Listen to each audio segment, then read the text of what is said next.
ઓમ નમસ્તે નમસ્તે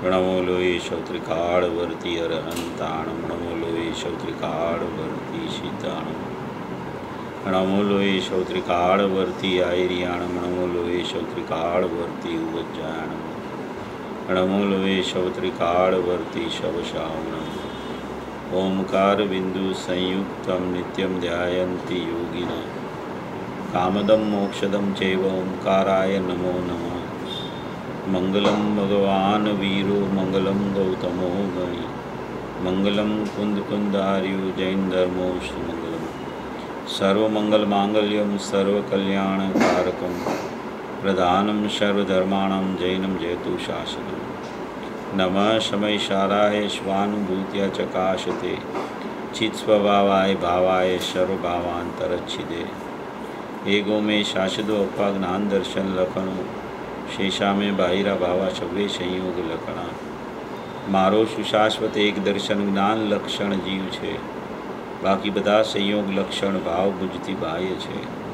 હું એક શુદ્ધ સદારૂપી જ્ઞાન દર્શનમય ખરે, કંઈ અન્ય તે મારું જરી પરમાણુ માત્ર નથી. હવે જે જાણતો અરહંતને ગુણદ્રવ્યને પર્યાયપણે, તે જીવ જાણે આત્મને તશુમો પામે લય કરે. નથી અપ્રમત કે પ્રમત નથી, જે એક જ્ઞાયક ભાવ છે. એ રીત શુદ્ધ કથાયને જે જ્ઞાત તે તો તે જ છે. જમ નેત્ર તેમજ જ્ઞાન નથી કારક નથી ભેદ કરે. જાણે જ કર્મોદય નિર્જરાબંધ તેમજ મોક્ષ નહીં. ધ્રુવ અચલને અનુપમ ગતિ પામેલ સર્વે સિદ્ધને, વંદી કહું શ્રુત કેવડી કથિત આ સમય પ્રાવૃત હો. તું સ્થાપ નિજને મોક્ષ પંથે, ધ્યા અનુભવ તેહને, તેમાં જ નિત્ય વિહાર કર, નહીં વિહર પર દ્રવ્યો વિશે. ઓમ શ્રી નમસ્તે નમસ્તે નમસ્તે.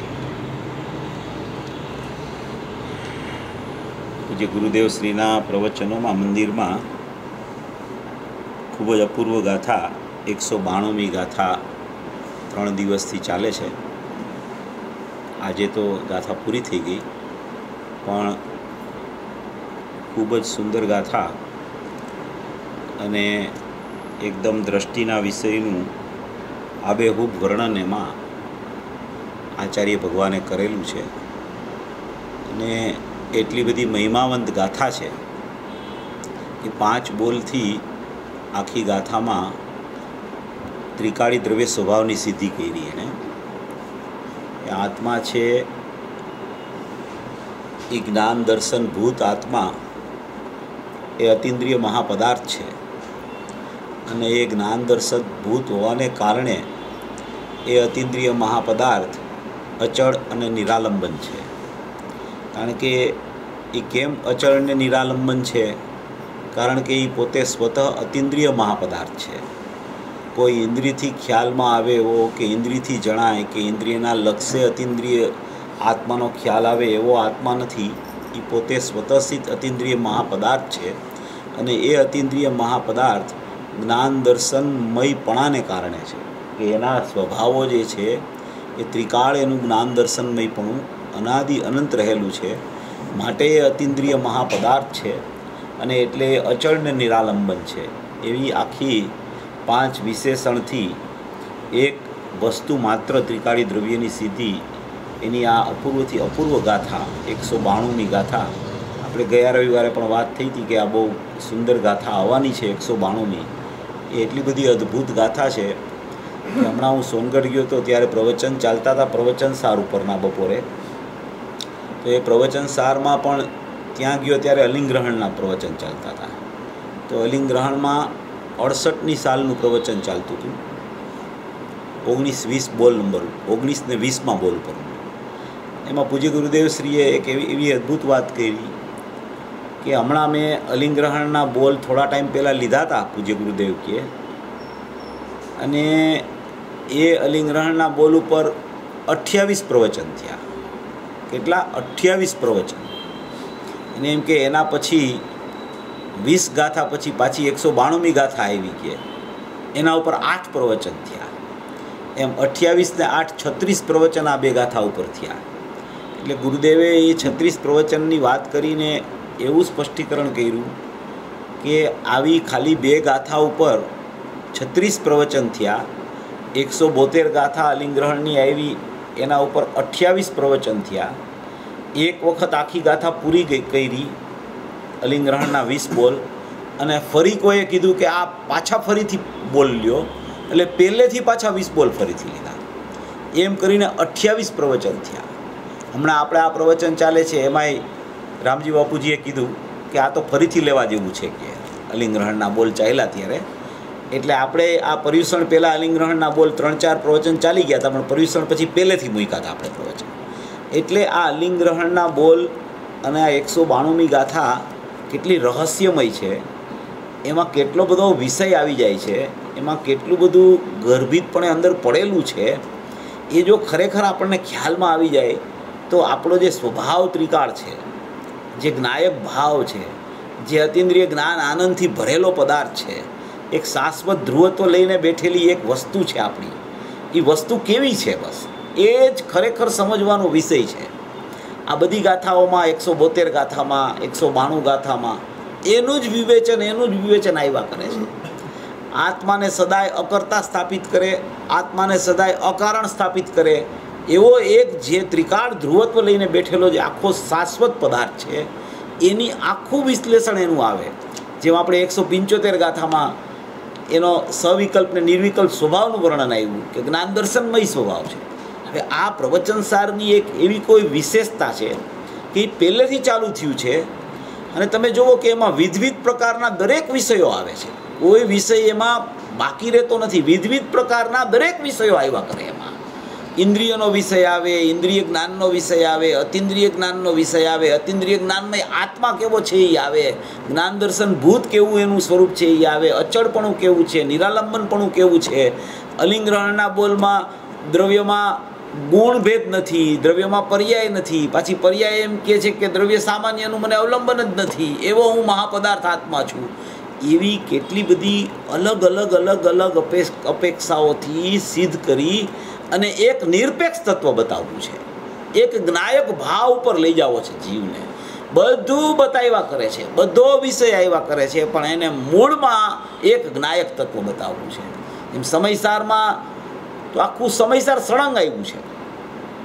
સમયસાર તો ખરેખર આચાર્ય ભગવાને પ્રતિબુદ્ધ થાય એના માટે જ લખ્યું છે. ખરેખર એની રચના જ એવી રીતે થઈ છે. એને પ્રવચનસારની રચના થઈ છે. એમાં જ્ઞાન પ્રધાન શૈલી, પણ એ સમ્યક જ્ઞાન પ્રધાન શૈલી, અને એમાં વિવિધ પ્રકારના અનેકો વિષય આવી ગયા છે, એમાં સમાવિષ્ટ થઈ ગયા છે અનેકો વિષય. પ્રવચનસાર તમે સાંભળો તો કાંઈક ને કાંઈક નવીનતા લાગે. એમાં રોજ તમે એક પ્રવચન સાંભળો તો રોજ એમાં કાંઈક ને કાંઈક નવીનતા પાસે. એટલે આ કોઈ અદ્ભુત ગ્રંથ છે પ્રવચનસાર છે ને, એટલી બધી અદ્ભુતતા છે એમાં. એ કહેવાય જ્ઞાન પ્રધાન, કહેવાય સમ્યક જ્ઞાન પ્રધાન, પણ બતાવે છે એમાં દ્રષ્ટિનો વિષય, બતાવે છે એમાં ત્રિકાળી દ્રવ્ય. એક ત્રિકાળી દ્રવ્યને બતાવવાની પદ્ધતિ જ્ઞાનથી બતાવવાની પદ્ધતિ છે, ત્રિકાળી દ્રવ્યને બતાવવાની. અને એક ત્રિકાળી દ્રવ્યને બતાવવાની પદ્ધતિ શ્રદ્ધાથી છે. એક શ્રદ્ધાનો વિષય પણ જ્ઞાયક છે અને જ્ઞાનનો વિષય પણ જ્ઞાયક છે. વિષય બેયના એક જ છે, વિષયમાં ફરક નથી. શ્રદ્ધા અને જ્ઞાન એ બેયના વર્તમાન ઉત્પાદથી જોવો તો એનો વિષય તો ત્રિકાળી દ્રવ્ય જ છે. કોઈ જ્ઞાનનો વિષય વિશેષ છે અને શ્રદ્ધાનો વિષય માત્ર ત્રિકાળી દ્રવ્ય છે એવું સ્વરૂપ નથી. કે જ્ઞાનનો વિષય સ્વપર છે, જ્ઞાનનો વિષય દ્રવ્ય પર્યાય છે, જ્ઞાનનો વિષય એમ કે એકાંત ને અનેકાંત છે, અને શ્રદ્ધાનો વિષય માત્ર એકાંત છે. એમ નથી ખરેખર. શ્રદ્ધાનો વિષય પણ એકાંત દ્રવ્ય છે અને જ્ઞાનનો વિષય પણ એકાંત દ્રવ્ય છે. વિષય એટલે કે જ્યાં એનું લક્ષ્ય કરતા એનું શુદ્ધપણે પરિણમન થઈ જાય એને વિષય કહેવામાં આવે. એ જ્ઞાનનો વિષય તમે લ્યો તો પણ જ્ઞાયક છે, શ્રદ્ધાનો વિષય લ્યો તો પણ એ જ્ઞાયક છે. કે જેનું લક્ષ્ય કરતા, જેને વિષય બનાવતા, જેનું અવલંબન લેતા એમાં શુદ્ધતા પર્યાયમાં પ્રગટ થઈ જાય એવો એક ત્રિકાળી તત્વ, સામાન્ય દ્રવ્ય, શાશ્વત દ્રવ્ય, અવિનશ્વર દ્રવ્ય, એકરૂપ દ્રવ્ય, જ્ઞાન દર્શન ભૂત દ્રવ્ય, અતિન્દ્રિય મહાપદાર્થ, અચળ ને નિરાલંબન જે એવું એક તત્વ છે, એ સવિકલ્પ ને નિર્વિકલ્પ સ્વભાવ ભૂત સ્વરૂપ છે. સવિકલ્પ જ્ઞાનનો સ્વભાવ ને નિર્વિકલ્પ દર્શનનો સ્વભાવ એ પર્યાય નહીં.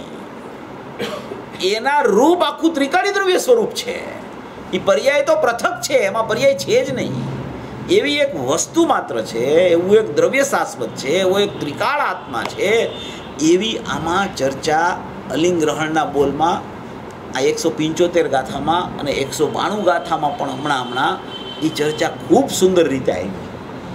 172મી ગાથા ઉપર આપણી ચર્ચા ચાલતી હતી. 172મી ગાથા અલિંગ ગ્રહણના બોલ, એમાં આપણે 18મો બોલ જોયો હતો કે 18મા બોલમાં જે વિષય આવ્યો કે અર્થાબોધ વિશેષ જે ગુણને અવલંબતો નથી, કે ગુણનો ભેદ એમાં નથી, એટલે કે ગુણો જ એમાં નથી. એમ આચાર્ય ભગવાને કીધું કે ગુણ વિશેષ એમાં છે જ નહીં. ગુણને પણ વિશેષ કીધું, પર્યાયને પણ વિશેષ કીધું, કારણ કે દ્રવ્યને સામાન્ય કીધું. એટલે દ્રવ્યમાં જે વસ્તુ અંદર ત્રિકાળમાં રહેલી હોવા છતાં એ ત્રિકાળમાં રહેલા અનંત ગુણો છે, એને ગુણથી જોવા ગુણીને બદલે તો એટલો ભેદ પડતો હોવાને કારણે એને પણ વિશેષ કહેવામાં આવે છે. ગુણ જોતા જ ગુણભેદ થઈ જાય છે. ગુણને જોવો એનું નામ જ ગુણભેદ છે. એક ગુણને જોતા અનંત ગુણો એમાં રહેતા નથી, દેખાતા નથી, એને દ્રષ્ટિમાંથી ઓજલ થઈ જાય છે, ગાયબ થઈ જાય છે. માટે અહીંયા એમ કીધું કે દ્રવ્ય સામાન્ય છે, એ વિશેષ નામ ગુણને નહીં સ્પર્શતો એવો સામાન્ય છે. અહીંયા ગુણની ચર્ચા નથી બતાવવી, 19મા બોલમાં પર્યાયની ચર્ચા નથી બતાવવી. અહીંયા ત્રિકાળી દ્રવ્યને સિદ્ધ કરવું છે કે ત્રિકાળી દ્રવ્ય કેવું છે, શુદ્ધ સ્વભાવ કેવો છે, અખંડ વસ્તુ કેવી છે, જ્ઞાયક ભાવ કેવો છે, નિજ તત્વ મારું કેવું છે, નિરાલંબન તત્વ મારું કેવું છે. અહીંયા એમ કે એ ગુણ રહેલા છે એમાં એવો ગુણી છે, પર્યાયમાં પ્રાપ્ત થાય છે એવો જ્ઞાયક છે, એ બતાવવું નથી. અહીંયા એ 20મા બોલની ચર્ચા છે. અહીંયા તો ત્રિકાળી દ્રવ્ય છે, અભેદ તત્વ છે, અખંડ તત્વ છે, સામાન્ય તત્વ છે. એમાં કોઈ પણ પ્રકારના ગુણના ભેદ નથી અને પર્યાયના ભેદ નથી. એટલે કે પર્યાય વર્તમાન છે એ છે જ નહીં. એમાં ઉત્પાદ વ્યયવાળી વર્તમાન પર્યાયનો ત્રિકાળી દ્રવ્યમાં અભાવ છે. એવા ત્રિકાળી દ્રવ્યનો પોતાના સ્વભાવથી સદભાવ છે. અને એમાં જો તમે અનંત ગુણો, અનંત ગુણાત્મક, અનંત ગુણમય રૂપે જ્ઞાયક ભાવ રહેલો છે, એમાં તમે એને એક ગુણથી દ્રવ્યને સિદ્ધ કરવા જાઓ, અથવા તો ગુણાત્મકથી પણ દ્રવ્યને સિદ્ધ કરવા જાઓ, અથવા ગુણમયથી પણ દ્રવ્યને સિદ્ધ કરવા જાઓ તો ભેદ થઈ જાય છે. તમને ગુણનો વિચાર આવ્યો, તમને ગુણ દેખાણો એટલે ગુણી ગાયબ થઈ ગયો. એનું નામ ગુણભેદની વાસના કહેવામાં આવે છે. એનું નામ ગુણભેદનો વિકલ્પ કહેવામાં આવે છે. એનું નામ અભેદમાં ભેદ પડ્યો એમ કહેવામાં આવે છે. જ્યાં તમે ગુણ વિચારમાં લીધો કે જ્ઞાનમાં જાણવું થાય છે, દર્શનમાં દેખવું થાય છે, શ્રદ્ધામાં પ્રતીત થાય છે, ચારિત્રમાં ઠરવું થાય છે, વિભૂત્વમાં વ્યાપકપણું છે, વીર્યમાં પુરુષાર્થ છે, પ્રભુત્વ ગુણમાં પ્રભુતા સંપન્નતા છે, ઈશ્વર ગુણમાં ઈશ્વરતા ભરેલી છે. એમ એક ગુણથી જ્યાં તમે દ્રવ્યને સિદ્ધ કરવા જાઓ, ગુણથી ગુણીને સિદ્ધ કરવા જાઓ તો તમારી નજર ગુણ ઉપર જાય છે. અને એક ગુણ ઉપર નજર ગઈ, જ્ઞાન ગુણ ઉપર, દર્શન ગુણ ઉપર, શ્રદ્ધા ગુણ ઉપર, એ જેટલી એક ગુણ ઉપર નજર જાય છે એટલા ગુણના ભેદ દેખાય છે અંદરમાં. અને એ ગુણના ભેદ દેખાતા ગુણી ગાયબ થઈ જાય છે. એમ આમાં ગુણભેદનો નિષેધ કરવા માંગે છે. એટલે કે તું એક ગુણી છો, અખંડ, એક જ્ઞાયક તત્વ છો, એક નિરાલંબન તત્વ છો, એક અચળ તત્વ છો.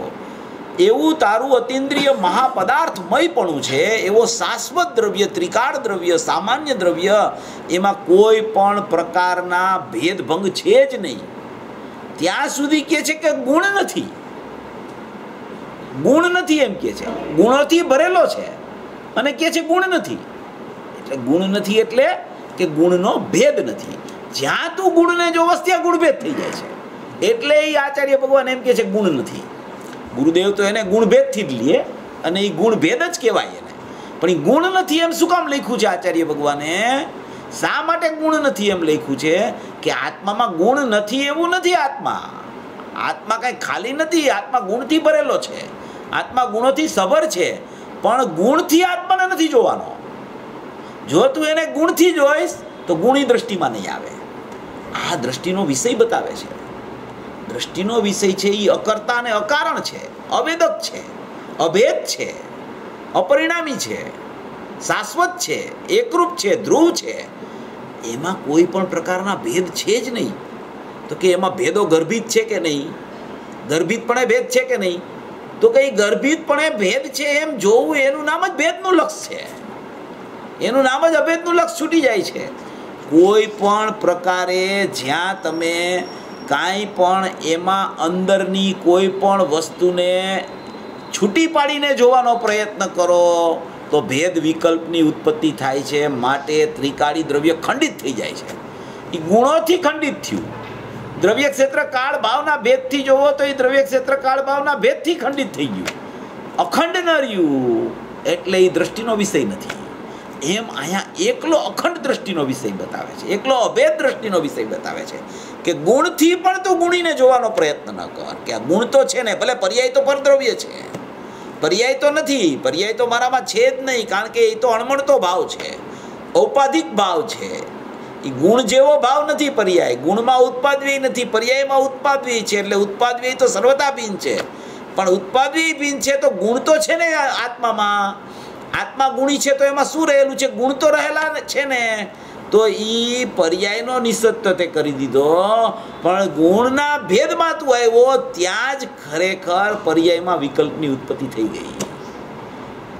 આ બધું છે ને એકરૂપ છે અંદરમાં. આ બધું અંદરમાં છે ને એકરૂપ ગુણથી આખો ભરેલો આખો જ્ઞાયક ભાવ છે, આખો અખંડ ભાવ છે, એકરૂપ ભાવ છે. પર્યાય તો એમાં છે ને, એ તો પરદ્રવ્ય છે, પરદ્રવ્ય જ છે. એ તો પર સ્વભાવ છે, એ છે, એ છે જ નહીં. એમાં એ છે જ નહીં. તો કે પર્યાયનું અસ્તિત્વ છે કે નહીં? બસ એનું નામ જ પર્યાય દૃષ્ટિ છે. જ્યાં અહીંયા ત્રિકાળી દ્રવ્યની ચર્ચા ચાલતી હોય ત્યાં પછી પર્યાયને યાદ જ કરવાની નથી કે પર્યાયમાં અનુભવ તો થાય છે ને, પર્યાય દ્રવ્યનું લક્ષ તો કરે છે ને, પર્યાયમાં તો ખબર પડે છે ને કે આ ત્રિકાળી દ્રવ્ય આવો છે. એમ તો કે તારો ઉપાડ જેમ ગુણથી ગુણીમાં થાય છે ને, એમ પર્યાયથી દ્રવ્યનો વિચાર તને ચાલે છે. એટલે તને દ્રવ્ય દ્રષ્ટિમાં નથી આવતું. પ્રવચન રત્નાકરના 146 પાના ઉપર આ વાત આવી છે. આપણે ઘણીવાર અહીંયા કહી છીએ. પૂજ્ય ભાઈ બહુ કહેતા આ વાત, કાયમમાં દાખલો આપ્યા કરે. ગુરુદેવે 18મી વખતના સમયસારમાં એમાં એક બહુ સુંદર વાત કરી. પ્રવચન રત્નાકરનો પહેલો ભાગ 146મું પાનું જોઈ લેજો, જોવું હોય તો. એમાં ગુરુદેવે એમ કીધું કે અજ્ઞાની છે ને, અજ્ઞાની, આત્મા તો જ્ઞાનમય છે.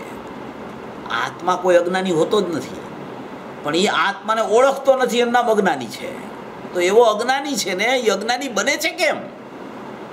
એને અજ્ઞાની શા માટે કહેવામાં આવ્યો?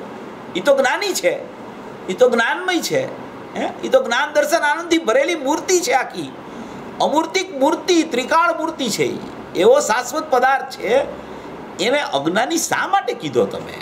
એ અજ્ઞાની કેમ બની જાય છે સમયે સમયે? સમયવર્તી પણ ધારાવાહિક ચાલતું અજ્ઞાન અનાદિથી કેમ ચાલ્યું આવે છે? સમયે સમયે આ જીવ જ્ઞાનમય હોવા છતાં અજ્ઞાની કેમ બની જાય છે? તો કે બસ એને જ્યારે આવી ચર્ચા આવે, ત્રિકાળી દ્રવ્યની ચર્ચા આવે, જ્ઞાનમય ધ્રુવત્વની ચર્ચા આવે, ધ્રુવતા ધ્રુવત્વ લઈને બેઠેલો આખો ધ્રુવ સ્વભાવ છે, અખંડ ભાવ છે, એકરૂપ ભાવ છે, જ્ઞાન દર્શન ભૂત છે, અતિન્દ્રિય મહાપદાર્થ છે, અચળ છે, નિરાલંબન છે, કોઈનું આલંબન નથી એને. એવી જ્યારે ચર્ચા આવે, એક સ્વભાવ બતાવવાની ચર્ચા આવે, ત્યારે એને એક વિકલ્પ ચાલુ થાય છે અંદરમાં. સ્વભાવની ચર્ચા ચાલે, ધ્રુવ તત્વની ચર્ચા ચાલે, અખંડની ચર્ચા, એકરૂપ ભાવની ચર્ચા, જ્ઞાનમયપણાની ચર્ચા. ત્યારે એમાં એને એમ કીધું ગુરુદેવે કે ત્યારે એ એમ કે છે પર્યાય છે તો કરીને, પર્યાય અવસ્તુ તો નથી ને, પર્યાયમાં દ્રવ્યનું જ્ઞાન તો થાય છે ને, પર્યાય કાંઈ ઓલા રાગની જેમ બહાર તો નથી ને, પર્યાયને પરદ્રવ્ય કીધી એટલે કાંઈ બીજા દ્રવ્યની જેમ પરદ્રવ્ય તો નથી ને, આત્માનો અંશ તો છે કે નહીં, તો અંશમાં અંશી વિદ્યમાન છે કે નહીં? એમ કરી કરી કરી કરીને ગુરુદેવ કે એ પર્યાયને આગળ કરી, પર્યાયની પ્રીતિ કરીને પર્યાય દ્રષ્ટિ કર્યા કરે છે. એને પર્યાયની પ્રીતિ ને પર્યાયનો પ્રેમ છૂટતો જ નથી. કે સ્વરૂપ એવું છે, પ્રાપ્તિ પર્યાયમાં થાય છે. પર્યાય દ્રવ્યનું અવલંબન લે છે, પર્યાયમાં અનુભવ થાય છે, પર્યાયમાં આનંદ આવે છે, પણ એ પર્યાય તરફથી ચર્ચા છે. અહીંયા ચર્ચા એમ છે કે દ્રવ્યમાં પર્યાય જ નથી. ત્યારે તને એવો વિકલ્પ ચાલુ થાય કે આ દ્રવ્ય છે એ નક્કી કોણે કર્યું, આ દ્રવ્ય છે એ બતાવનાર કોણ છે, આ દ્રવ્ય છે એનું વેદન શેમાં આવે છે. ગુરુદેવે એમ કીધું એમાં કે એમ કરી કરી કરી કરી પર્યાયની પ્રીતિ કરી, પર્યાયને આગળ કરી, પર્યાયને ઉર્ધ્વ કરી, પર્યાયને દ્રષ્ટિમાં લઈ અને પર્યાય દ્રષ્ટિ મૂંઢ મિથ્યા દ્રષ્ટિ અનાદિનો રહી ગયો છે. એ જ બતાવે છે એને પર્યાયની પ્રીતિ છે, એને પર્યાયનો પ્રેમ ચાલે છે. અહીંયા જ્યારે એ ભાઈ કહેતા હતા કે લગ્નના ગીત ગવાતા હોય ત્યારે એ કે એને રામ બોલો ભાઈ રામ યાદ આવે. હવે અહીંયા ત્રિકાળી દ્રવ્યમાં ગુણના ભેદ નથી એમ કે છે. ગુણભેદનો જ્યારે નિષેધની ચર્ચા ચાલે કે જે એની વસ્તુનું સત્વ છે, એનું ત્રિકાળ સત્વ છે ગુણ, કે કદી નીકળી નથી શકતા દ્રવ્યમાંથી એ ગુણો, એની પણ ચર્ચાનો નિષેધ જ્યારે ચાલે છે ત્યારે વર્તમાન પર્યાય ઉત્પાદવાળી છે કે જે ઉત્પાદનો નિયમથી બીજે સમયે વ્યય થાય છે, સમયવર્તી છે, ક્ષણિક છે, નાશવાન છે, એક સમયની છે, વિકારને અવિકાર લઈને બેઠી છે, એવી પર્યાય જેમાં પ્રત્યેક સમયે ઉત્પાદ વ્યય ચાલે છે, એ ઉત્પાદમાં પરના લક્ષે વિકાર ને સ્વના લક્ષે અવિકાર, એવું પરિણામ નવું નવું નવું નવું બદલાવવાળું થયા કરે છે. એવી પર્યાયની પ્રીતિ કેમ થઈ જાય છે તને? અહીંયા જે વિષય જીવનો ચાલે છે, જીવનું જીવત્વ કેવું છે એ વિષય ચાલે છે. જીવનું જીવપણું શાશ્વત કેવું છે કે જેમાં ગુણોના ભેદ નથી. ગુરુદેવે કીધું ને જાગતો જીવ ઊભો છે. બેનશ્રીના વચનામૃતનું આમાં કોટેશન લીધું ને, જાગતો જીવ ઊભો છે એ ક્યાં જાય? એ જાગતો જીવ, જાગૃત જીવ, ધ્રુવમય જીવ, એકરૂપ જીવ, સદાય જાગૃત સદાય જાગૃત સદાય જાગૃતિથી ભરેલો, કે જેનો ત્રિકાળ જાણવું દેખવું સ્વભાવ અંદરમાં વર્તી રહ્યો છે, એવો સ્વભાવમય આખો નાયક ભાવ કે જેમાં જાણવા દેખવાની પર્યાય ઉપયોગની પણ નથી, જેમાં જાણવા દેખવાના ઉપયોગની પર્યાય નથી. આમાં 157 પાને આવ્યું હતું હમણાં, એમાં એની લખ છાપવામાં ભૂલ છે થોડી, પણ એ જ પ્રવચનમાં 4-5 વાર એને લીધું છે ગુરુદેવે. જાણવા દેખવાની ઉપયોગરૂપ પર્યાય પણ ત્રિકાળી દ્રવ્યમાં નથી. જાણવા દેખવાની ઉપયોગરૂપ પર્યાય રાગ પર્યાયની વાત નથી, જેમાં વેદન આવે એવી અનુભવની પર્યાયની વાત નથી, પણ સ્વભાવભૂત પર્યાય જેને કહેવામાં આવે છે. જાણવું દેખવું, જાણવું દેખવું, જાણવું દેખવું એવો ઉપયોગ જેનો સ્વભાવ છે, કદી છૂટતો નથી. જ્ઞાન દર્શનમય ઉપયોગ રૂપ આખો નાયક ભાવ ત્રિકાળ છે, એમાંથી પ્રગટ થતું જે એનું જ્ઞાન દર્શનમય પણ ઉપયોગ, એવો પણ છે ને ઉપયોગ વર્તમાન છે એ ત્રિકાળી દ્રવ્યમાં નથી. એટલી બધી ધ્રુવની મહિમા છે, એટલો બધો ધ્રુવનો સત્વ અંદર પડેલું છે, એવું ધ્રુવત્વ અંદરમાં છે, એમાં ગુણોના ભેદ નથી. અને 19મા બોલમાં એમ કહે છે કે એમાં કોઈ પણ પ્રકારની વર્તમાન પર્યાય જ નથી. પર્યાયનું કરવું તો નથી, પર્યાયનું ભોગવવું તો નથી, પર્યાયનું કારણપણું તો નથી, પણ પર્યાય જ નથી. એમાં પર્યાય જ નથી, તો પર્યાયનું કરવું, પર્યાયનું ભોગવવું, પર્યાયનું કારણપણું એવું કેવી રીતે હોય ત્રિકાળી દ્રવ્યમાં? એવી અખંડતા એની બતાવવી છે, એવી એની ધ્રુવતા બતાવવી છે, એવું એનું શાશ્વતપણું બતાવવું છે. એ સદાય અકર્તા ને અકારણ પણ રહી ગયો છે અનાદિથી. અકર્તા કેમ છે કે એ પર્યાય રૂપ થયો નથી કદી, તદરૂપો ન ભવતી, તે રૂપ કદી દ્રવ્ય થયું નથી પર્યાય રૂપ, માટે એ અકર્તા રહી ગયો છે. ઉપાદાનપણે જુઓ તો એ અકર્તા સ્વભાવી છે, અને નિમિત્તથી જુઓ તો એ અકારણ સ્વભાવી છે. નિમિત્તથી એટલે કે એ કદી પર્યાયનું કારણરૂપ નિમિત્ત બન્યો નથી. પર્યાય જ્યારે શુદ્ધતા રૂપે પ્રગટે છે ત્યારે એ શુદ્ધતા રૂપે પ્રગટવાનો એનો સ્વભાવ છે, ત્યારે પ્રગટે છે. પોતાના સ્વભાવથી પ્રગટપણું થયું છે એનું શુદ્ધતા રૂપ પ્રગટવાનું. એમાં દ્રવ્યનું કારણપણું નથી, અકારણ પરમાત્મા છે. શાશ્વત અકારણ પરમાત્મા, શાશ્વત અકર્તા પરમાત્મા છે. કારણપણું તો ક્યારે લાગુ પડે? પર્યાય એને કારણ બનાવે ત્યારે કારણ પરમાત્મા છે. બાકી તો સદાય દ્રષ્ટિના વિષય જો અકારણ છે, એ અકારણ ધ્રુવ છે, એ અકર્તા ધ્રુવ છે. એ કારણ બન્યો નથી પર્યાયનું, એ કારણ બનવા જતો નથી, કર્તા બનવા જતો નથી. સદાય અકર્તા છે, સદાય અકારણ છે. અકર્તા એટલે ઉપાદાનથી અકર્તા છે. કે ઉપાદાનથી અકર્તા એટલે કે ઈ પોતાનું સ્વતંત્ર પર્યાયનું ઉપાદાન છે. પર્યાયનું કારણ પર્યાય, પર્યાયનો કર્તા પર્યાય, પર્યાયના સટકારક પર્યાયમાં છે. માટે આ અકર્તા સ્વભાવ કદી એનો કર્તા બની શકતો નથી. એટલે કે પર્યાય દ્રવ્યમાં છે જ નહીં. કેવી રીતે એનો કર્તા બને? કેવી રીતે એનું કારણ બને? જે વસ્તુની મર્યાદા છે, જે વસ્તુની ત્રિકાળતા છે, જે જ્ઞાયક ભાવનું સત્વ છે, એની મર્યાદાનું વર્તુળ એટલું જ છે કે એમાં ગુણો જ સમાય છે.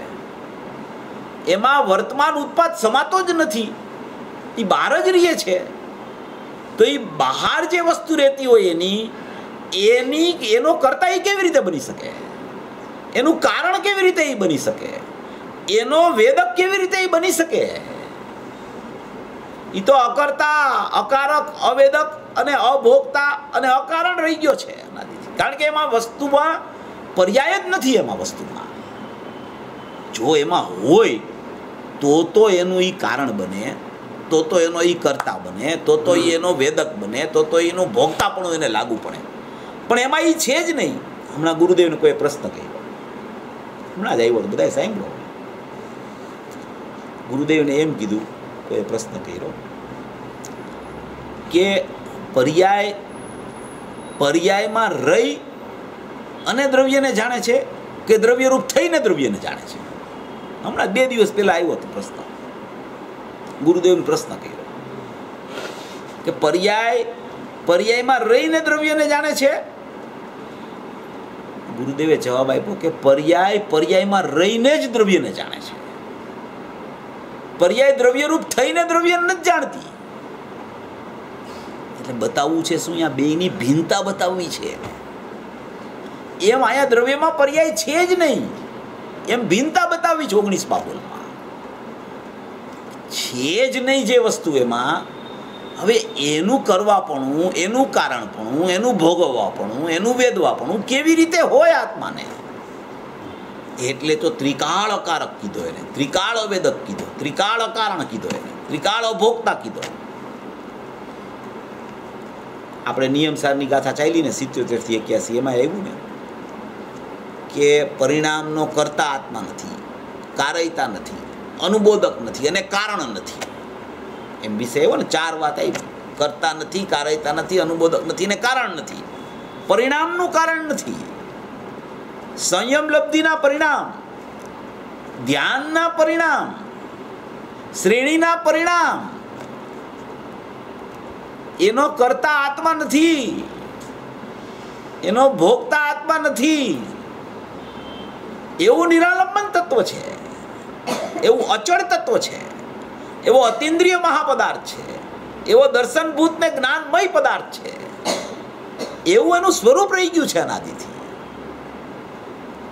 એટલે 2 ભાગલા છે. એક દ્રવ્યનો વિભાગ છે, એક પર્યાયનો વિભાગ છે. એ ભાગલામાં જે વાસ્તવિક અનાદિ અનંત ભાગલો છે ને, એ મારો છે, એ હું છું. બાકી મારું કાંઈ છે જ નહીં. જો અહીંયા સુધી નહીં આવે તો એનું કાર્ય નહીં થઈ શકે. કાર્યની પણ જો એને કાર્ય એમ કે શુદ્ધતારૂપ પ્રગટવા માટે પણ જો એને પુરુષાર્થ કાંઈ ચાલતો હોય તો વાસ્તવિક તત્વને જ એને સમજવું પડશે કે એ તત્વ છે એમાં કાર્ય છે કે નહીં, એ તત્વ છે એમાં કારણપણું છે કે નહીં. જો ઓલી વાત આવે ને કે કારણ શુદ્ધ પર્યાયમાં કારણપણું પડ્યું છે, એ કારણ જ્ઞાન સ્વભાવી છે, એ કારણ પરમાત્મા છે, એ જુદો વિષય છે. અહીંયા ત્રિકાળી દ્રવ્ય દ્રષ્ટિનો વિષય કે જેમાં કોઈ પણ પ્રકારનો ઉત્પાદ જ નથી, કે જેને હમણાં ગુરુદેવે સંયોગ કહી દીધો ઉત્પાદને. 50 કાયમાં સંયોગ કહી દીધો. આજે સંયોગ બોલ્યા તો આ લોકો એ છાપવાનું ભૂલી ગયા છે. આજે આવ્યું સંયોગ છે પર્યાય, સંયોગ શબ્દ જ નથી આવ્યો આમાં છાપવામાં. એ કેવી વસ્તુ બતાવે છે ગુરુદેવ. અસંયોગી પદાર્થ છે જેને કોઈનો સંયોગ થતો જ નથી. તો કે રાગનો સંયોગ તો ન હોય, નિમિત્તનો ન હોય, પર પદાર્થનો સંયોગ ન હોય, પણ જે એની વસ્તુનો અંશ છે, જે એની વસ્તુમાંથી પ્રગટ થાય છે, જે એના સતનું એક સમયનું સતપણું છે, સત્વનું, એની સાથે સંયોગ નથી. તો કે એની સાથે સંયોગ છે, એનું નામ જ પૃથકતા. એની સાથે સંયોગ છે, એ સંયોગ સંબંધનું નામ જ પૃથકતા છે. એની સાથે એકમેકતા નથી, એકરૂપતા નથી, અત્યંત જુદાઈ વર્તે છે. જો ત્રિકાળી દ્રવ્યની ઉપર દ્રષ્ટિ જો જવા માટેનો પુરુષાર્થ જીવનો ચાલતો હોય તો એણે વાસ્તવિકપણે 2 કટકા કરવા પડશે. 2 કટકા કરવા પડશે એટલે દ્રવ્ય પર્યાયના 2 કટકા જ છે એમ જ્ઞાન કરવું પડશે. ભેગા થઈ ગયા નથી એટલે જુદા પાડવાના નથી, જુદા જ છે એમ એને સમજણ કરવી પડશે કે પર્યાય જે છે અને દ્રવ્ય જે છે એ બેયની પૃથકતા છે, એકબીજાને સંબંધ જ નથી કાંઈ. સંબંધ થયો જ્યાં એને બેયનું બેપણું દેખાણું ને એનું નામ જ વિકલ્પની ઉત્પત્તિ ચાલુ થઈ ગઈ. માત્ર એક ઉત્પાદ વ્યય દેખાય તોય વિકલ્પ, અને બે સ્વભાવ પણ દેખાય તોય વિકલ્પ. એક જ સ્વભાવ એને દેખાય કે હું એક ધ્રુવ ચૈતન્ય પરમાત્મા જ્ઞાયક અખંડ તત્વ છું, એનું નામ જ વાસ્તવિક છે ને એને તત્વને ઓળખવું છે. પછી એ કોણ ઓળખે છે, એ શેમાં ઓળખાય છે, એ શેમાં અનુભવ થાય છે, એ શેનો અનુભવ થાય છે, એ કેવી રીતે જુદી રહીને અનુભવ કરે છે, એ બધું પર્યાયના ખાતામાં જાય છે. દ્રવ્યને કાંઈ સંબંધ નથી એની સાથે. એવી વસ્તુ માત્ર તે હું છું, એવો નિરાલંબન પદાર્થ માત્ર તે હું છું. મને તો કોઈનું આલંબન છે જ નહીં, પણ મારું આલંબન લઈને કોઈ શુદ્ધ થાય છે એવો વ્યવહારે મને ઉપચાર પણ લાગુ નથી પડતો. મારે તો કોઈનું આલંબન લેવાનું જ નથી, કારણ કે હું તો અતિન્દ્રિય મહાપદાર્થ છું, અવલંબન વગરની ચીજ છું, નિરાલંબી ચીજ છું. પણ મારું આલંબન લઈને કોઈ શુદ્ધ થાય એવો ઉપચાર પણ મને લાગુ નથી પડતો, કારણ કે મારા કારણે એમાં કઈ થતું જ નથી. મારી વસ્તુથી એમાં શુદ્ધતા આવતી નથી, મારી વસ્તુથી એમાં આનંદ આવતો નથી, મારી વસ્તુનો આનંદમાં એકેય અંશ ઓછો થઈને એ અંશમાં જાતો નથી. એવી ધ્રુવ વસ્તુ છે આખી, નિબીડ વસ્તુ, નિબીડ એવી અખંડ વસ્તુ છે, ધ્રુવતા લઈને બેઠેલી વસ્તુ છે, કુટસ્થ છે આખો ધ્રુવ. એમાં કઈ બનાવ જ નથી બન્યો ક્યારેય, અને બનાવ જેટલા બને છે એને જોવે છે. આવો બનાવ શુદ્ધતાનો કેમ બનતો નથી એનો પ્રયત્ન કરે છે, અને જે અનાદિ અનંત જેમાં કઈ થતું જ નથી એવી શુદ્ધતા લઈને બેઠો છે એનો મહિમા નથી આવતો અંદરથી. એનો એવો મહિમા એને આવે, એવો મહિમા આવે કે ઓહો મારું કાંઈ બગડ્યું જ નથી ભાઈ, હું તો એવો ને એવો રહી ગયો છું. કાંઈ પણ થઈ જાય પરિણામમાં, પણ પરિણામ જ નથી મારામાં, હું તો એવો ને એવો શુદ્ધ છું. ત્રિકાળ પદાર્થ એવો ને એવો શુદ્ધતા ભરેલો છે, એમાં કઈ થયું જ નથી.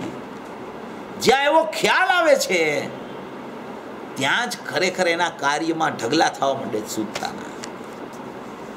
છતાં એ બધું થાય ત્યારે પણ આને કાંઈ સંબંધ નથી એની સાથે. આ દ્રવ્ય તો એવું ને એવું છે, એને કાંઈ થતું જ નથી. એવી આમાં દ્રવ્ય પર્યાયની ભિન્નતા બતાવે છે. ગુણની ભિન્નતા કયો કે પર્યાયની ભિન્નતા કયો, ખરેખર આમ બધું એક છે. એમાં કાંઈ બીજો ફરક નથી. ફરક નથી એટલે ઓલી ઉત્પાદવી વાળી છે, આ ગુણો તો ધ્રુવ છે, પણ એ ગુણનો ભેદ કીધો ને એનું નામ જ પર્યાયની ઉત્પત્તિ થઈ ગઈ. એનું નામ જ પર્યાયમાં વિકલ્પ ચાલુ થઈ ગયો. 7મી ગાથામાં લીધું જ ગુરુદેવે. આ ગુણભેદનું નામ જ પર્યાય, અને એ પર્યાયનો ઉત્પાદ એટલે ભેદ જોયા એટલે વિકલ્પની ઉત્પત્તિ થઈ ગઈ. એવી અભેદ તત્વની મહિમા બતાવનારા આ બોલ છે અલિંગરણ. 18, 19 અને 20. 18માં ગુણભેદ, 20માં પર્યાય ભેદ એટલે કે પર્યાયની પૃથકતા ભેદ એટલે, અને 19માં અને 20માં બોલમાં તો 20મો બોલ એ પૃથકતાનો બોલ છે. 20મો બોલ પર્યાય એમ કે છે કે મારે દ્રવ્ય સામાન્યનું અવલંબન નથી.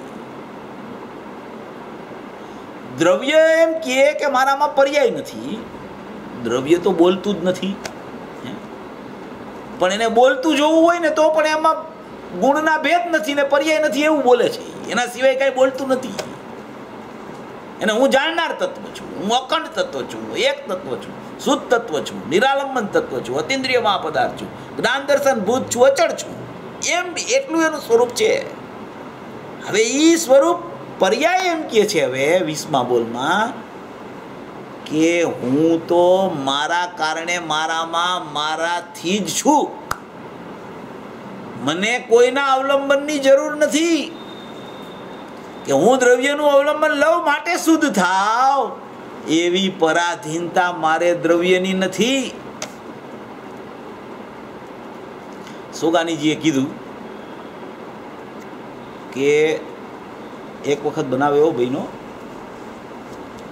સોનગઢમાં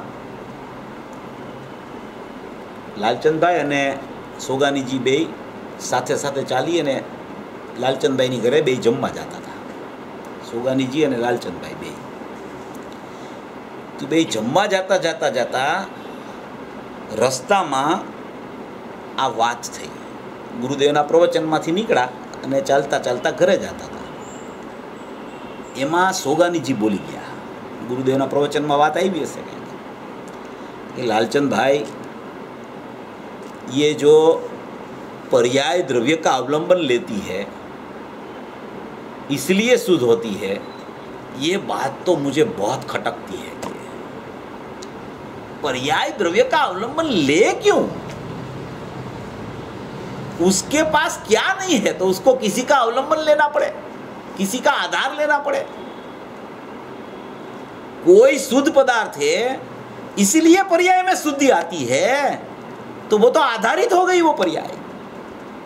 पर्याय तो अपने से स्वाधीन है, सत्य है, स्वतंत्र है, निरपेक्ष है, वो क्षणिक मगर भी वो उपादान है उसका, तो वो क्यों द्रव्य का लक्ष्य करे? उसको लक्ष्य करने की जरूरत क्या पड़ी द्रव्य का? एवी एने बात कही। भाई एने एम कीधु लालचंद भाई कि वो तो बात तो आपकी बराबर है, मगर शास्त्र में तो आता है कि निश्चय नयाश्रित मुनिवरो पामे निर्वाण ने।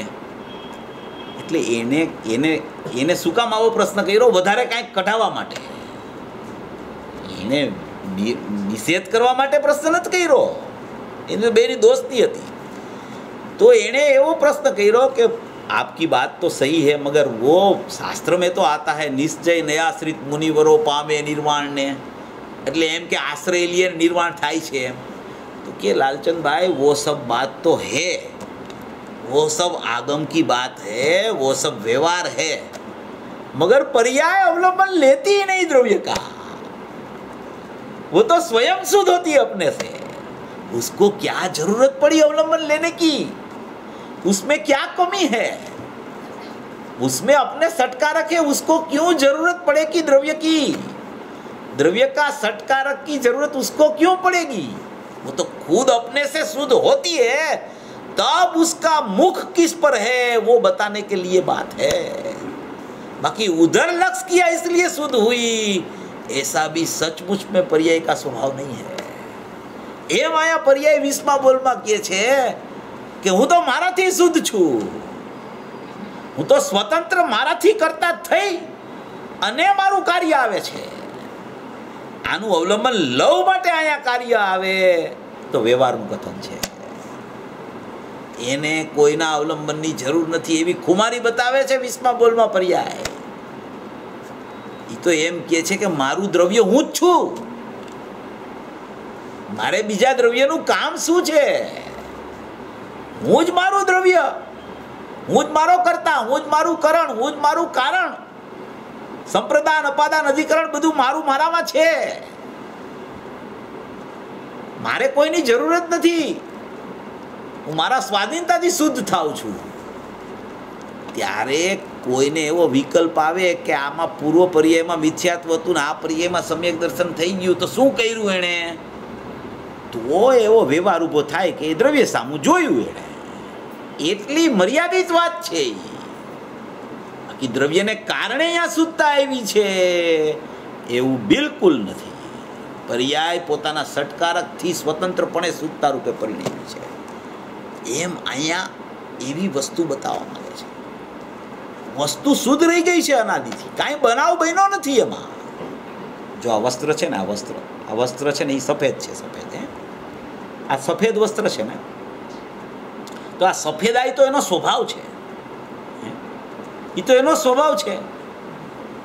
એ સ્વભાવમાં તો કાંઈ સફેદાઈ જાતી નથી ક્યારેય. તો એવી ને એવું સફેદપણું છે એમ. હવે આ વસ્ત્રમાં મેલ ચડી ગયો, મલિન થઈ ગયું વસ્ત્ર. માટીના સંગે વસ્ત્ર થયું મલિન, તો એ મલિનતાનું નામ પર્યાય છે. હવે એ મલિનતાનું નામ પર્યાય છે. એ સમયે પણ એની જે શુદ્ધતા છે એમાં કાંઈ બનાવ બન્યો છે? કેમ નથી બન્યો? તો કે આને પાણીથી સફાઈ કરતા પાછું સફેદ દેખાઈ જાય છે. એ તો મલિનતા તો ક્ષણિક છે, મલિનતા તો આવજા કરે છે. ત્રિકાળ શુદ્ધતા તો એવી ને એવી છે, એમાં કાંઈ થયું નથી. બધાને ખબર હોય ને કે મલિનતા માટીની છે. એ માટીના સંગે મલિનતા થઈ છે એટલે વસ્ત્ર મલિન દેખાય છે. વસ્ત્ર મલિન થયું નથી. વસ્ત્ર મલિન દેખાય છે, થયું નથી મલિન. એને ખબર છે કે હમણાં આને પાણી નાખતા અને સાબુથી મેલ કાઢતા પાછું વસ્ત્ર સફેદ થઈ જશે. તો એનો કાયમી સ્વભાવ તો ક્યારેય બગડતો નથી. જે મલિનતા થઈ હતી અને મલિનતા ગઈ એ બે પર્યાય છે. અને શાશ્વત શુદ્ધતા છે, શાશ્વત સફેદાઈ છે, એ તો દ્રવ્ય છે ત્રિકાળ. તો એવું ને એવું છે, અનાદિ અનંત એવો સ્વભાવ છે, એમને એમ રહી ગયું છે. એમાં કાંઈ બનાવ બનતો નથી. એને ભ્રમણાથી એવું લાગે છે કે આ મલિનતા થઈ ગઈ, આ મલિનતા આવી ગઈ. એટલે એને દ્રવ્ય પર્યાયની ભિન્નતા ખ્યાલમાં આવી હોય ને તો પણ એને એમ થાય છે કે પર્યાયમાં મલિનતા છે અને દ્રવ્ય શુદ્ધ છે, અને પર્યાયે દ્રવ્યનું લક્ષ કરવાનું છે એટલે શુદ્ધતા પર્યાયમાં આવશે. શું?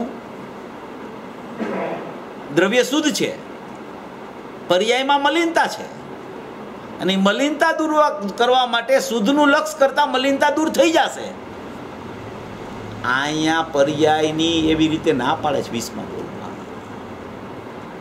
દ્રવ્યના લક્ષે પર્યાય શુદ્ધ થાય છે એવી પરાધીનતા પર્યાયને બિલકુલ નથી. છે જ નહીં એવી પરાધીનતા. એ તો સ્વયં શુદ્ધતા રૂપે પરિણમે છે. યથાર્થ સમજણ એનું નામ પુરુષાર્થ છે.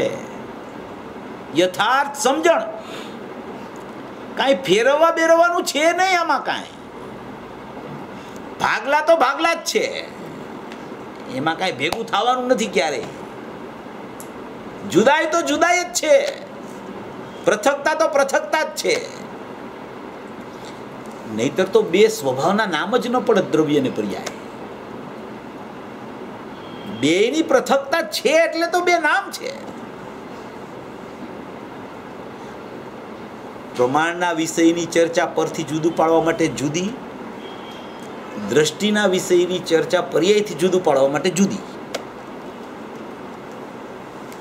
બે વાત છે શાસ્ત્રમાં. પરથી જુદું પાડીને પ્રમાણમાં આવે. પ્રમાણમાંથી પર્યાય તે હું નહીં ને દ્રવ્ય તે હું, એનું નામ વાસ્તવિક સ્વરૂપ સંજોગ કહેવામાં આવે. આવી આ અપૂર્વ વાત 18, 19 ને 20 બોલમાં આચાર્ય ભગવાને અલિંગ્રહણના બોલમાં કીધી છે. જ્યાં સુધી બે ભાગલા જીવને ખ્યાલમાં નહીં આવે ત્યાં સુધી એની કાર્યસિદ્ધિ થવાની નથી. અને કાર્યસિદ્ધિ માટે બે ભાગલા ખ્યાલમાં લેવાવાળાને પણ કાર્યના લોભે ખરેખર કાર્ય શુદ્ધ થતું નથી. બધું કામ સમજણનું છે. યથાર્થ સમજણ કરવી એટલો જ ખરેખર જીવનું કર્તવ્ય છે. ફેરવવું, બદલાવવું, પ્રગટ કરવું, આ રીતે પુરુષાર્થ કરવો પર્યાયને શુદ્ધ પ્રગટ કરવાનો, એને પર્યાય શુદ્ધ પ્રગટ થતી નથી. યથાર્થ સમજણ કરશે કે આ દ્રવ્ય તે આ છે અને પર્યાય તે આ છે, બેયના વિષય પોતપોતાના પોતામાં છે, એને કોઈ સાથે સંબંધ બેયને એકબીજા સાથે કદી થતો નથી, વર્તમાનમાં થયો નથી અને ભાવિમાં થવાનો નથી. એમ આ 18, 19 ને 20 બોલ સમજવાના છે. આમાં પૃથકતા જ બતાવવી છે 18, 19, 20 બોલમાં. અને એ પૃથકતા બતાવી અને પછી પાછી કોઈ વિષય એવો આવે તો ત્યાં પાછી એને દ્રવ્ય પર્યાયની અભિન્નતા બતાવે. અભિન્નતા બતાવે. અનુભવના સમયે ભેદ ભાસતો નથી તો કે કઈ અભિન્નતા થઈ ગઈ? તો કે અભિન્નતાના સમયે પણ ભેદ તો છે પણ ભેદ ભાસતો નથી. એમ ભેદ નથી એવું નથી, ભેદ ભાસતો નથી, ભેદ દેખાતો નથી, ભેદ એની દ્રષ્ટિમાં આવતો નથી. અને દ્રષ્ટિમાં નથી આવતો એવું જ્ઞાન અભેદ થઈ ગયું છે તો જ્ઞાનમાંય ભેદ નથી આવતો. ખ્યાલમાં ભેદાભેદનું જ્ઞાન વર્તે છે પણ ભેદ સન્મુખ જ્ઞાન નથી. ભેદાભેદનું જ્ઞાન વર્તે છે એટલે કે અભેદનું જ્ઞાન એ વર્તે છે અને ભેદનું જ્ઞાન વર્તે છે. અનુભવના કાળે નિર્વિકલ્પ દશામાં પણ દ્રષ્ટિ અભેદ ઉપર છે. ભેદનું જ્ઞાન વર્તતું હોવા છતાં એ જ્ઞાનનું લક્ષ ભેદ ઉપર નથી. લક્ષ અભેદને છોડતું નથી અને ભેદનું જ્ઞાન થયા વગર રહેતું નથી ને ભેદની દ્રષ્ટિ કદી થતી નથી, અભેદની દ્રષ્ટિ છૂટતી નથી. એવી અનુભવના સમયની વાત છે. એટલે આ 18, 19 ને 20 બોલ અપૂર્વથી અપૂર્વ છે. એકદમ છે ને અંદરમાં હૃદયમાં બરાબર એને બેસાડી દેવા જેવા છે. એ પ્રકારનો જો ભાવ ખ્યાલમાં આવી જશે ને તો ભેદ જ્ઞાનની નિરંતરતા ચાલુ થઈ જશે. કાંઈ પણ થાય તો આ તો પર્યાય છે, એ પર્યાયમાં થયું તે હું નહીં, હું તો દ્રવ્ય ત્રિકાળ છું, મારામાં કાંઈ થતું નથી, મારામાં કાંઈ આવતું નથી, મારામાંથી કાંઈ જતું નથી, એવો ને એવો હું રહી ગયો છું, એવું મારું આ શાશ્વત સ્વરૂપ છે, એમ એને ખ્યાલમાં આવી જાય છે. એવી આ 18, 19 ને 20 બોલની ચર્ચા છે. અને આ ચર્ચા એવી છે કે આ વારંવાર વિચારમાં લેવા જેવી છે. ખાલી આ સાંભળવાનું કામ નથી. આમાં આ સાંભળવું છે ને એ થિયરી છે એક પ્રકારની. શું છે? એક પ્રકારની થિયરી છે. એ થિયરીને પ્રેક્ટિકલ અમલમાં મૂકવાની છે, જીવનમાં અમલમાં મૂકવાની છે, દૈનિકના પોતાના જીવનમાં મૂકવાની છે. એ પદ્ધતિને સાંભળવાનો ભાવ છે એ થિયરીમાં ખ્યાલ આવી ગયો. દ્રવ્યનું સ્વરૂપ આવું, પર્યાયનું સ્વરૂપ આવું, ગુણભેદ આને કહેવાય, પર્યાય પૃથક કહેવાય, પર્યાય પોતાથી સ્વતંત્ર શુદ્ધ થાય છે, દ્રવ્યનું અવલંબન નથી, અને દ્રવ્યમાં પર્યાય નથી, દ્રવ્યમાં ગુણભેદ નથી. એ બધું એને જ્ઞાનમાં ખ્યાલ આવી ગયો, વિષય પર ખ્યાલ આવ્યો. હવે વિષય ખ્યાલમાં આવ્યો પછી શું? તો કે પછી હમણાં સ્વાધ્યાય પૂરો થાય એટલે ઘરે જવાનું છે, પછી એને પ્રેક્ટિકલ અમલમાં મૂકવાનું છે કે ભાઈ આ વિષય છે એ કેવી રીતે છે. એને વારંવાર આ થઈ રહ્યું છે પરિણમન, તો એ કે તો પર્યાયનું પરિણમન છે, હું તો દ્રવ્ય છું, એમ પ્રેક્ટિકલ ભેદજ્ઞાન ચાલવું જોઈએ. થિયરી તો ખ્યાલમાં આવી જાય છે પણ પ્રેક્ટિકલ થવું જોઈએ છે નિરંતર. રોજબરોજના જીવનમાં ધર્મ છે ને એ જીવન જીવવા માટે છે. ધર્મની વાત સાંભળવા માટે માત્ર નથી હોતી, જીવન જીવવા માટે છે ધર્મ. નિરંતર એને ખ્યાલમાં આવવી જોઈએ વાત, તો જ ખરેખર એને છે ને વસ્તુ પકડાય છે. નહીતર તો શું છે કે આ વાત તો એણે કાંઈ અનંત કાળમાં કેટલી વાર સાંભળી છે, આ કાંઈ પહેલી વાર થોડું સાંભળે છે. ગુરુદેવ કેટલું કહે છે, આજે વર્ણન કરતા હતા ગુરુદેવ, વૈરાગ્યનું વર્ણન કેવું કરતા હતા ગુરુદેવ, એટલું વર્ણન કરે. ક્યારેક ક્યારેક રત્નકરણ શ્રાવકાચારમાંથી વર્ણન લઈએ કે તું મનુષ્ય થયો, આ મનુષ્યથી અનંત ગુણા તે નારકીના ભાવ કર્યા, એનાથી અનંત ગુણા તે સ્વર્ગના ભાવ કર્યા, એનાથી અનંત ગુણા તે તિર્યંચના ભાવ કર્યા. અનંત વાર તું નારકી કરતા પણ અનંત વાર તું સ્વર્ગમાં જઈ અને સ્વર્ગનો ઊંચામાં ઊંચો દેવ થયો. કયા શુભ ભાવ કરવાની તે બાકી રાખી હશે કે તું ત્યાં સુધી જઈ આવ્યો છો? 11 અંગ ને 9 પૂર્વનો પાઠી અનંતવાર થયો, અનંતવાર. ક્યાં ક્યાં સુધી જીવ જઈ આવીને પાછો આવી જાય છે. કયો શુભ ભાવ એને નહીં કર્યો હોય કે જેનાથી એને આવી ગતિ મળી ગઈ છે અનંતવાર, છતાં એની પ્રીતિ છૂટતી નથી એને, છતાં એનો ભાવ છૂટતો નથી એને, છતાં એ ત્યાં જઈ જઈને પાછો આવે, ત્યાં જઈ જઈને પાછો આવે છે. બોટલ હોય ને, બોટલ પાણીની બોટલ, એમાં ઠસોઠસ જીવ ભરેલા હોય અને એ ઉપર નીચે થયા કરતા હોય. તમે આમ જોવો ને તો એવી સ્થિતિ છે જીવની. ઘડીક થાય ત્યાં સ્વર્ગમાં જાય છે, ઘડીક થાય ત્યાં નીચે જાય છે, ઘડીક થાય ત્યાં ઉપર જાય છે, ઘડીક થાય ત્યાં નીચે જાય છે. એવી સ્થિતિ થઈ ગઈ જીવની. એમાં આ તત્વ, એમાં આ વાત, કેવા ભાગ્ય હોય ત્યારે આ વાત સાંભળવા મળે. આ વાત મળવી દુર્લભ છે. ગુરુદેવ આજ જ કહેતા હતા, ભાગ્યશાળીને કાને પડે આ વાત. આવી ગુરુદેવના શ્રીમુખે વાત સાંભળવા મળે, કેવી અદ્ભુત વાત. ગુરુદેવ તો ત્યાં સુધી કહે છે કે કેટલા પૂન છે ને તું વાપરી નાખ, તારા બાંધેલા પૂન તું કેટલા વાપર, ત્યારે તને 1 કલાકની વાણી તારા કાને પડે. અને એ વાપરેલા પૂન કરતા આનંદ ગુણું પૂન પાછું બંધાય. એવો યોગ છે આ. એમાંય એને જો સમજણ થઈ જાય, એમાં જો એને તત્વનો ખ્યાલ આવી જાય, એમાં એનો પુરુષાર્થ ચાલવા માંડે અને એમાં એને સવિકલ્પમાં પણ નિર્વિકલ્પ તત્વ પકડાવવાનો પુરુષાર્થ ચાલુ થઈ જાય. ઓહો, મારું ચૈતન્ય તત્વ આવું છે, મારો જ્ઞાનનો ભંડારનો ખજાનો મારી પાસે પડ્યો છે. એક અખૂટ ખજાનો છે, એમાં કાંઈ ખૂટતું જ નથી. ગમે તેટલી પર્યાયો આવે, ગમે તેટલી પર્યાયો ચાલી જાય, મારો અખૂટ ખજાનો એવો ને એવો રહે છે. એમ જો એને મહિમા આવી જાય એનો, તો એ મહિમાવંત પદાર્થ એની દ્રષ્ટિમાંથી છૂટે નહીં ક્યારે. એવી આ અદ્ભુત વાત ગુરુદેવ કરી ગયા છે. એમાં 18, 19, 20 બોલે તો ગજબ કરી નાખી છે. અલિંગ્રહણના બધાય બોલેવા છે, પણ 18, 19, 20માં તો ગજબનું રહસ્ય 2 ભાગલા જ કરી નાખ્યા છે રીતસર. અને 2 ભાગલા છે એવા બતાવે છે, એમાં બીજું કાંઈ નવીન નથી. છે એવું કહે છે ભાઈ. તો એમ કહેતા હતા કે 2 ભાગલા કર, પછી પાછા સંધાઈ જશે. તો એ અનુભવ ના કાઢે, અને ઓલો અનુભવ પેલા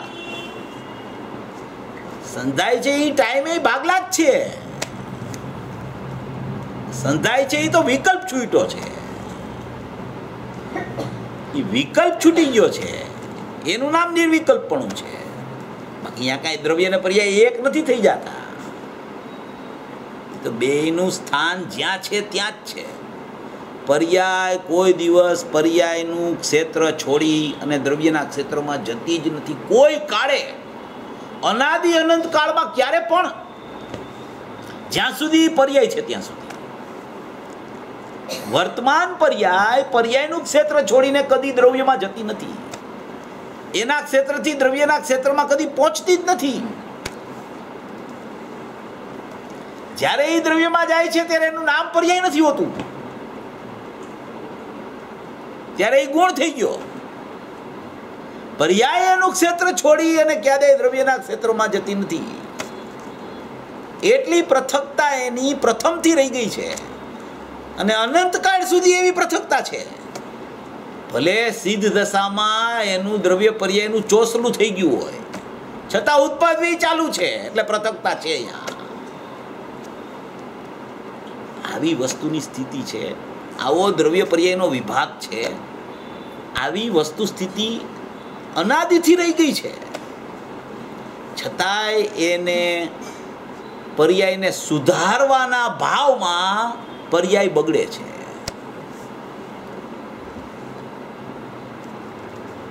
પર્યાયને સુધારવી કેમ, પર્યાયને ફેરવવી કેમ, પર્યાય શુદ્ધતા કેમ પ્રગટ થાય એમાં, એ ભાવમાં ને ભાવમાં પર્યાય દ્રષ્ટિ રહ્યા કરે છે. એટલે પર્યાય સુધરતી નથી, ઉલટું એમાં મિથ્યાત્વ ચાલુ રહે છે. એટલે કીધું મોટું બોર્ડ માર્યું સોનગઢમાં, પર્યાય દ્રષ્ટિ તે મિથ્યા દ્રષ્ટિ અને દ્રવ્ય દ્રષ્ટિ તે સમ્યક દ્રષ્ટિ, નિરપેક્ષ દ્રષ્ટિ તે સમ્યક દ્રષ્ટિ, સાપેક્ષ દ્રષ્ટિ તે મિથ્યા દ્રષ્ટિ. આવી બધી અપૂર્વ વાત છે. ગુરુદેવ ખૂબ ખુલાસો કરી ગયા છે, આપણી તો કોઈ તાકાતે નથી ખુલાસો કરવાની એટલી. તો એ આટલું કહી ગયા છે એટલે આપણે આ ચર્ચા કરી શકીએ છીએ.